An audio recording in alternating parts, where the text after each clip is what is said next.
Toymakers are gathered in New York for an industry trade fair. But while they show off their wares for the months ahead, the firms really have their eyes on Washington.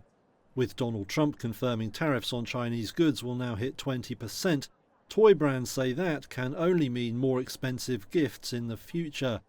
Tim Kilpin is head of consumer products at industry giant Hasbro. Over 60% of the toys that are sold in the United States are under $20 retail.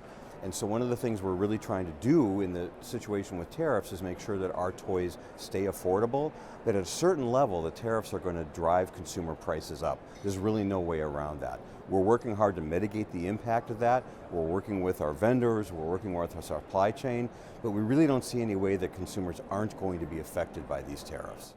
Arch rival Mattel says it too is trying to figure out how to price goods for the fall season. The firm says it's also trying to reduce its dependence on China for manufacturing. Right now, Mattel sources about 40% of its toys in the country, but it's aiming to cut that significantly by 2027. Some in the industry also hope Trump might be open to an emotional appeal.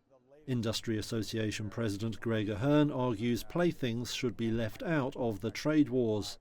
What we would like is that we have a hard look at the categories overall, and that the toy industry, because of what we do for kids, particularly helping kids emotionally, mentally, physically, and so important to their childhood, that there would be a way to look at our industry, particularly the toy industry, and keep us out as an exclusion of any tariff policy.